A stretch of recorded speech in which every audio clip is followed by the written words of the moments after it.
Yeah, well, really excited about this, Ian. I understand you're going to be giving a lecture, The Lost Letter of Paul, Paul's epistle to the Laodiceans as Christian Scripture, in an upcoming conference, which I am going to be attending and eagerly awaiting your lecture on this topic because I'm very fascinated with the epistle to the Laodiceans. I did a show on it actually Oh a yeah? few weeks ago, and so I'm curious to hear an expert's thoughts on the matter, but maybe for people who aren't familiar with this, who are just kind of coming into the conversation fresh, what exactly is the epistle to the Laodiceans? Let's maybe start there. Yeah, absolutely. So the Apostle Paul, we have 13 letters attributed to him for sure in the New Testament, sometimes Hebrews, so that'd be the 14th. And in one of these, Colossians 4:16, at the end of the Epistle to the Colossians, Paul tells the church in Colossae to read also the letter from Laodicea and have this letter read in Laodicea. That is the letter for the Colossians. The grammar's a little tricky there, but the parallelism seems to suggest that there's another letter, an epistle that Paul had written to the Laodiceans that he wants to have circulated in Colossians for the Colossians to read. And yet, if you look at your New Testament today, any table of contents, you won't find any letter under this heading. Yeah, But, and oh, oh, go go ahead, ahead. go ahead. Yeah, please. No, you can. I was gonna say, but that's the fascinating thing. That's if you look at a modern Bible, but if you start to look at some of the Exactly. older ones, you might see it there. No, so there's this great story about a debate in I think it was the 18th century, no, it was 19th century, where people were having debates over the contents of the canon. And one person said, but we have Laodiceans. And the Mm, professor says, no, we don't. And he says, mm. yes, we do. And they were at a stalemate until someone in the audience stood up and held up their Bible and they said, "It's in my Bible," which is I love this sort of story because exactly to your point, if we had asked any random Christian in Western Europe for centuries. Um, there was a coin flip chance. There was a very decent chance that the Bible that they could go reference, the Bible that they might own if we're in the 12th century, or might be stored at their local monastery if we're in the 10th century, would have had such a letter, would have had Mm. the Pauline epistle to the Laodiceans.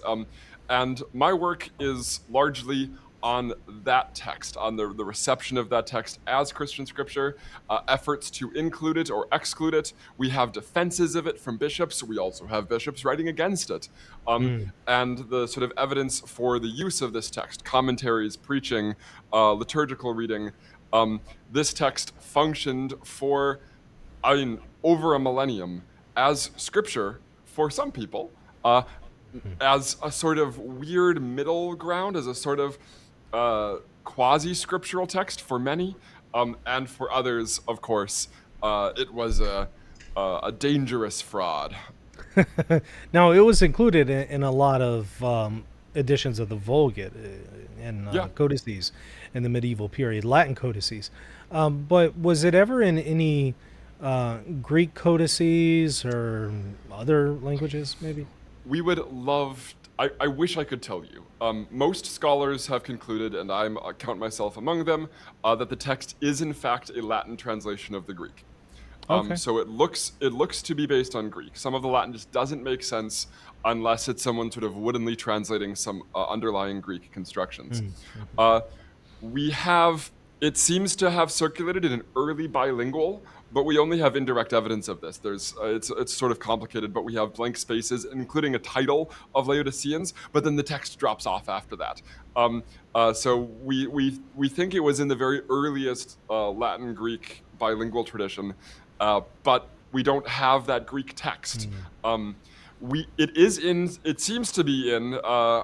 This is a sort of new line of research for me in Old Church Slavonic Bibles, which are Hmm. traditionally based not on Latin texts, but the work just hasn't been done on those. So hopefully that's something.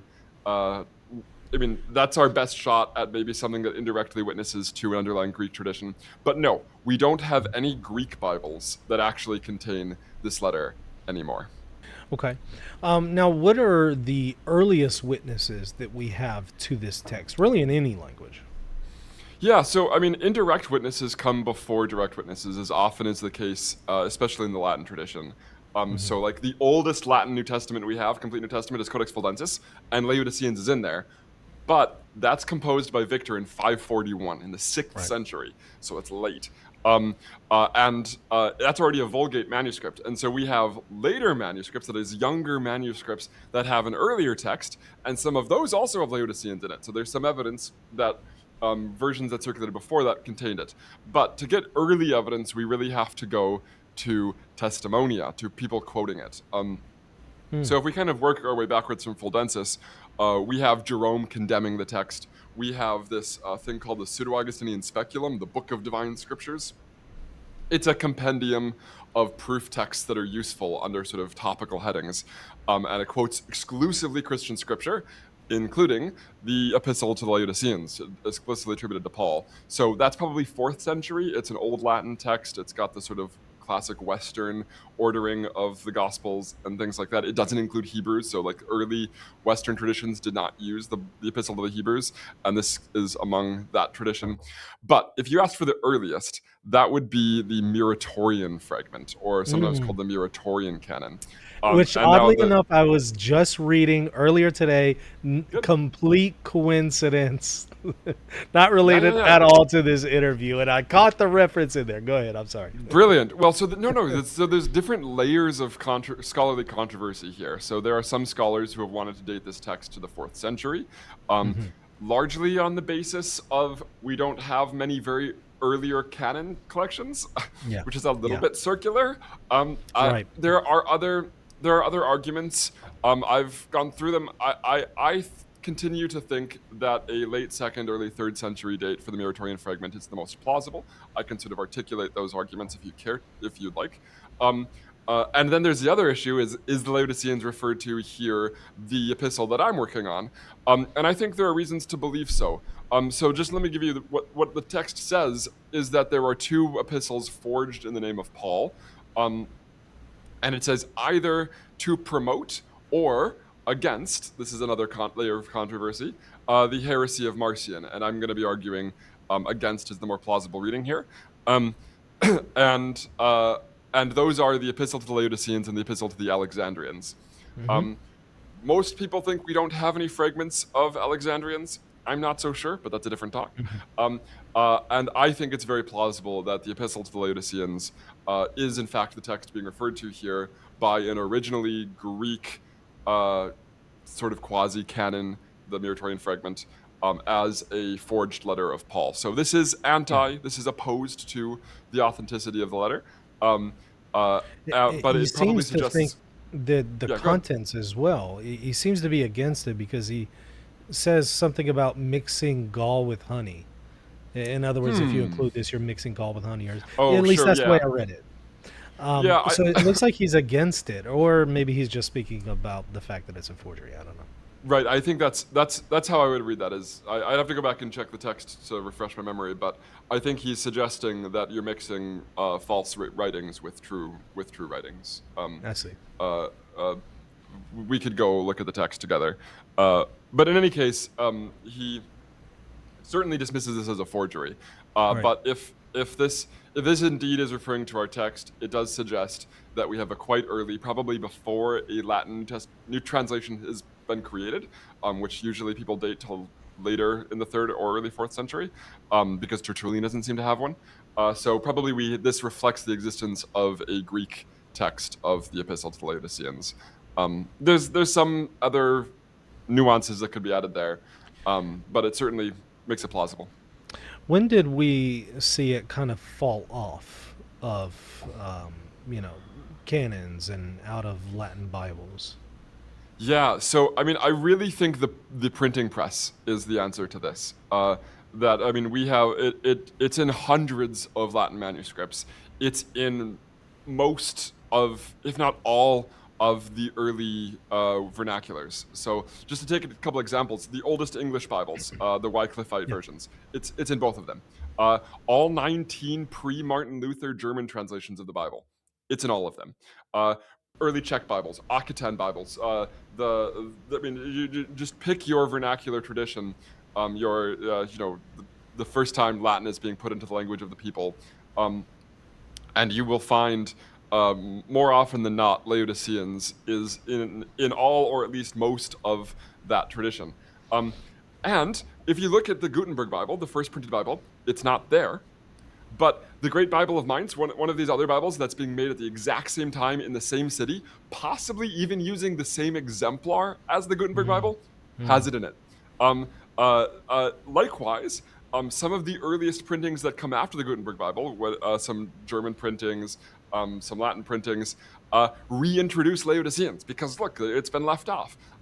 So you have a couple things happening at the same time. You have, of course, the Protestant Reformation, where Luther and Calvin both reject this text. Hmm. Uh, although some other reformers didn't, you have Anabaptists and others who continue to defend this text as authentic. Likewise, you've got the Council of Trent, this sort of counter reaction, where they're really for the first time is a bit of an overstatement, but it's this, it is definitely a momentous event in the history of the church where they are explicitly addressing what should and should not be in the canon. Um, and it's not included in their lists, so they don't My include it. And then and the printing press happening at the same time, so then that gets massively distributed. Sorry. and just my read of Trent is that it Hmm. leaves open the possibility of adding some books, maybe some of the ones that some of the Eastern Orthodox and Oriental Orthodox may hold to. It seems to have just passed on, commenting on them and just punted to maybe a future council. In other Yeah. words, it seems like it's possible that it could still be included, at least within a Catholic canon, just based on And that certain reading. And certainly there were Catholic theologians who argued as much. And I mean, this is the weird thing about Laodiceans is throughout history you don't get condemnations of it for the most part. You get Jerome who says it's a forgery, but he doesn't call it heretical. There are Philasterus does say it's heretical, but like things like the Galatian Decree, one of these like really popular circulating canon lists that also includes lists of heretical books that you should not read, just ignores it. As does some of the other later medieval collections of canon lists and heretical books together. You don't get condemnations of this text as heretical.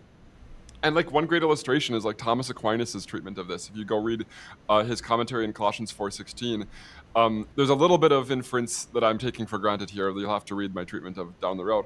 But what Thomas seems to argue is that he takes Gregory the Great's position. This is an authentic letter of Paul, Hmm. but he argues that this text is not canonical because it's redundant, because it's Hmm. too similar to what's in the canon. That is, he has this extra argument, which I have not seen elsewhere in the commentary tradition on quasi or non-canonical books, where he says, and some books are excluded, specifically commenting here on Laodiceans. Some books, he adds, are excluded because their content is already found within the canon elsewhere. It's redundant, and like That that's a that's weird an middling position. interesting argument, given that a lot of Colossians is kind of redundant, you know. Or the So that, synoptics. yeah, right. Yeah. So I don't know about that one. So Yeah, that yeah. Or, might or, prove or too much there. Chronicles and Kings. Yeah, yeah, Yeah, absolutely. it might prove too much. By the way, you mentioned Gregory there. I Yeah. found it fascinating reading him. Correct me if I'm wrong. It seems like his argument is he believes Paul authored it, the Laodiceans, Hmm. but he says it shouldn't be in the canon because Paul should only have 14 books in the canon because there are 10 commandments in the Old Testament. There's Yep. 4 Gospels in the New Testament. That equals 14, so there should only be 14 epistles of Paul. So he recognizes the 15th as Pauline, but he says it shouldn't be in the canon because of this argument, which Yeah. it's an These kinds of interesting argument. these kind of numerological arguments are all over the place, and you find them Yeah, being made both for the inclusion and the exclusion of Laodiceans, yeah. including It, people like Priscillian. Go ahead. Go ahead. well, I just find it interesting because that line of argumentation, I've seen people highlight 5 by pointing to the 5 senses. So couldn't somebody say, well, there's 10 commandments, 5 senses, and this completes the whole man, and therefore there should be 15? It seems These are arbitrary to me. Oh, they're absolutely post hoc, right? They're Right. certainly people reasoning backwards from conclusions. And Elfric of Ensheim, who is this, it gives us this. He's a famous 10th century English abbot, and he gives us a canon list that explicitly argues for Laodiceans' inclusion, because that's how he gets to 72, which is, of course, Ah, the correct number for the canon. Um, got it. so you can get this on both sides, and then of course, like what to do with Hebrews. Whether there were people who recognized this wasn't by Paul, and then you want to get to 14 still, so you have Laodiceans included. They're you've got it's messy. But Gregory is super interesting here because Gregory, I mean, a lot of people will not realize just how important Gregory the Great is, specifically how important the work, the Moralia on Job, which is where this argument is found, is for the Middle Ages. I mean, he is required reading. He is essential to the library. Through the library of any like educated priest or any group of monks or any sort of intellectual in the Middle Ages, he's essential reading. And so not only is this text extremely popular, extremely well known, way more widely quoted you'd expect for a book on Job, apparently, to be. But like we see direct evidence of this in the manuscripts of the Bible. So I just recently published this piece in the Journal of the Bible and its Reception, which shows that we have lots of Latin Bibles where this paragraph from Gregory is copied into the margins of Latin Bibles to sort of explain what's going on with Laodiceans. And that includes some glossa-style commentaries where it's normal to copy church father quotes in. So we have some glossa manuscripts of Paul where Gregory is attached to Laodiceans, or Colossians for that matter, but also just manuscripts that are just normal Bibles that are not glossa style, that don't have commentary in the margins, where people have written Gregory's quote in either right before Laodiceans, along the margins, or right after the text, to explain the sort of middle position that Laodiceans has here, which is an authentic letter of Paul, which is not counted among the scriptures of the church, was not included in the canon because of some numerical reasons, I guess. Well, it sounds almost like it's kind of proving at least what I've just speculated theoretically would be the reason why we find it in a lot of these Latin Bibles. My theory was just that, okay, well, given the popularity of Gregory the Great and the Moralia in the Middle Ages, and what he says about the Epistle to the Laodiceans therein, that's why we find it perhaps in a lot of Latin editions of the Vulgate. Is that Yeah, a stretch? Or you've got a cart and a horse problem because almost certainly, in fact, certainly, it's in the Bible before Gregory. Before Gregory comes along, we have evidence that it was part of Old Latin Bibles. It's Gregory has both Old Latin and Vulgate manuscripts in his own time. He gives us one of these explicit discussions of the sort of competing versions in his time, which was great. So it's already in lots of Bibles. You know, the Pseudo-Augustinian Speculum antedates Gregory. There's evidence for that. But also, like, yeah, Gregory's a huge authority. And we know, there's a bunch of interesting ways we know this. We know that there were Bibles circulating to which Laodiceans was added after during the Middle Ages. So I found a handful of Bibles that actually have two copies of Laodiceans in them, one after Colossians and then one after Philemon, or one after Colossians and one after Hebrews. This is clearly, like, this is according to different organizational logics. If you continue to organize the letters according to length, it belongs after Philemon. Sometimes it's put right before First Timothy because that's the last letter of the churches before the letter to individuals, and sometimes it's put after Colossians because that's the twin letter it's paired with. The fact that we have several Bibles now that have two copies of it, which makes it twice as biblical as any other work, of course, suggests people are, like you're saying, seeing its absence in some circulating Bibles and adding it, not realizing that it's actually in a different position in this particular Bible. And now you mentioned earlier the printing press being a big factor into why we see it disappear, but help me understand why would that be? I mean, why wouldn't it be the case that the printing press makes it more frequent, more common? Why take it out because of the printing press? I guess I mean, understand that part. Yeah. No, I mean, what the printing press does is any decision that's made by someone gets multiplied times 1,000, right? And it also makes it possible for the first time. So centuries before the printing press, it's still extremely common. I'll put it the other way around. It's still rare to find Bibles that have all of the texts of your all of your scripture between two covers. It's still Mhm. extremely common to find just the collection of the Pauline epistles, or just a New Testament, or um, and when you have that kind of variety, where to have your scriptures you need several different books. Um, it just allows for different people to make different decisions to add and subtract from this collection of Pauline epistles. Like, I was working on a 13th century collection of Pauline epistles to which multiple scribes had subsequently added Laodiceans, had subsequently added the letters of Paul and Seneca, who had inserted Third Corinthians. There are these sorts of collections that are the work of multiple hands across time. And then when that text gets copied, then you just got one hand that now has a fuller collection of Paul. You just have those kinds of things going on. But the fact that the printing press and this sort of debate with the Protestants over the canon, particularly one that's sort of trying to go back and appeal to Augustine and appeal to Jerome on different sides of some of these issues around canon, where Jerome very explicitly says Laodiceans is a forgery. There's not one thing. I can't point at Yeah. one thing that just did it.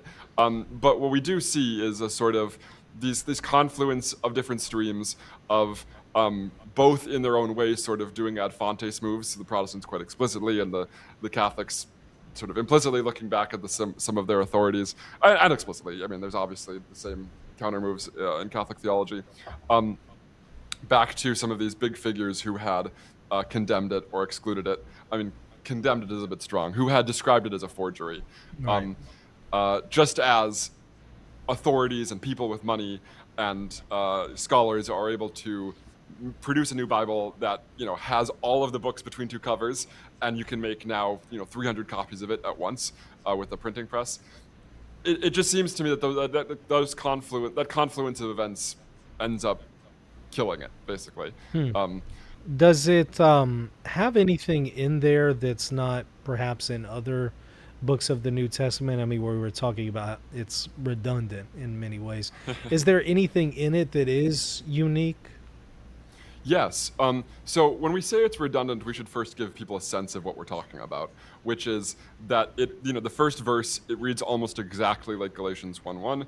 The letter itself seems structured as a sort of it's structured on Philippians. You can basically go through and point by point map it onto Philippians, working from beginning to end. And where it deviates, scholars have, because of the Galatians and Philippians connection, scholars have gone through and tried to identify the source for every single line. That they assume some older scholarship calls it a cento, which is a sort of collection of excerpts, basically, a cento of Paul's epistles. That's sort of piecing it together with Pauline verses.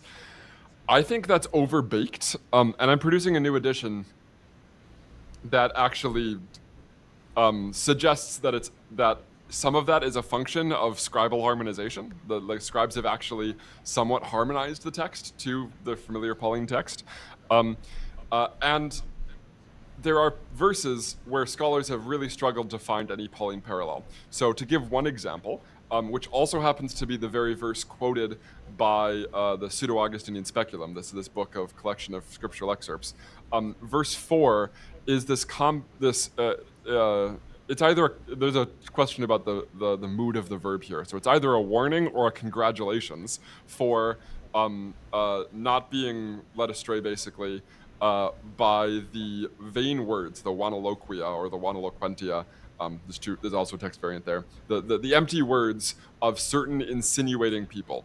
And so you get this sort of warning against insinuating teachers, people trying to sort of ingratiate themselves to you with empty words. And you can find one word here or there that matches something in Paul, but there's nothing exactly like this in Paul. And it was different enough, clearly, to ancient readers to quote this, to in collecting useful passages from Scripture. This 4th century collection grabs that and puts that in its collection. A little later in the letter, there is a warning against basically immoral gain, so immorality with respect to money. is what the Latin is, and it's super vague. But also, it doesn't have anything quite corresponding in Paul's letters, where there's this Mm. warning um, against bad money or moral badness with respect to money. And Mm. this is not going to shake up any current theological debates, Sure. but there are things in it that do not have Yeah. uh, peace to Thomas Aquinas, but do not have precise corresponding things uh, in um, in the Pauline epistles. And then sometimes where there are corresponding things, so there's this passage about to live as Christ and to die as gain, which is really familiar to everyone we know from Philippians. And there's a very close parallel in Laodiceans that's not exactly the same. It's got some very slight differences in phrasing. Um, and it's different enough that someone like Peter Abelard, famously this medieval philosopher, in his great Sic et Non, which would be Oh sort of yeah. a textbook Yeah. in medieval history, he Mhm. quotes both the Philippians passage and the Laodiceans passage, attributed as Paul's letter Ad Laodicenses. So he's quoting Laodiceans explicitly. He quotes both versions. They were different enough to him to give both texts pretty close to each other. Was he trying to show that they're contradicting each other? Because I know that was the purpose of the book. I yes. So he is trying to show there are contradictions in theological authorities. It's not clear to me that like he thinks those particular two passages contradict each Gotcha. other. Gotcha. Presumably, like as I would read it, those two would be kind of on the same side. And then there are Gotcha. other passages that condemn suicide, and yeah, I see. you get it. So the purpose of the book, for people who don't know, is you get he's collecting authorities that he suggests or that one might see a contradiction between or a dissonance or disconnect between, and then he's given you these guidelines on how to sort of go about reconciling multiple authorities. So Kind of sounds almost like Maximus is Ambigua. It seems like he kind of oh did something similar there. Now, last question, because I know we're up against the clock here. So I take it your position in the lecture is to assert that it should be embraced as Christian scripture. Is that correct? no. I'm not doing that kind of apologetic or theological work. Gotcha. Look, Okay. I'm a faithful Episcopalian who will read whatever my priest tells me to read. Gotcha. And Okay. no, I'm a historian for the purposes of this lecture and for the purposes of my project on Laodiceans. And I'm interested in the human work that we can see in history in in maintaining, forming, creating, producing, continuing to keep relevant. I don't have a good word for that. The canon, and that's what I'm. If I have an agenda, it's pushing that. It's pushing. Sure. Look at how the canon has changed across time and doesn't form once and then crystallize and it's all done, and the sorts of Mm. conversations that have gone into to maintaining the canon and keeping the canon. The article I already mentioned, I propose that we shouldn't just talk about canon formation. We should also talk about canon maintenance. Mm. That things like this are we can see the work of people in keeping a canon canonical.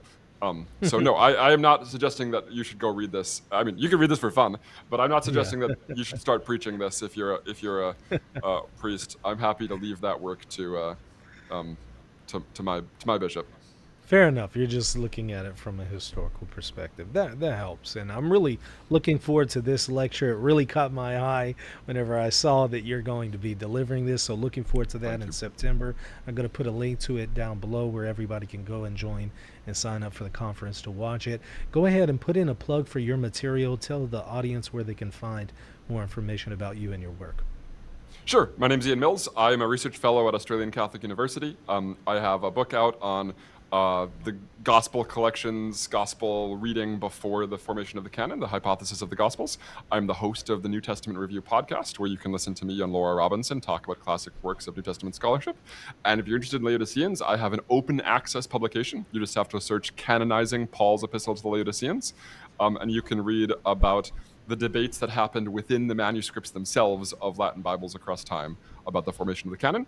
And I hope you will join me at the New Insights in the New Testament conference by Bart Dierman's. I forgot the name of the organization, but the conference on Laodiceans that I'm here promoting. I'm looking forward to that, and love to have you back on maybe to talk about the Muratorian fragment. I'd love to get an expert to tell the Yeah, audience more about it, and it sounds like you'd be a great person to do that. So that would maybe be a we'll lot of set fun. that. We can schedule that sometime. Absolutely. Thank you so much for coming on. Thank you for having me. It was an honor.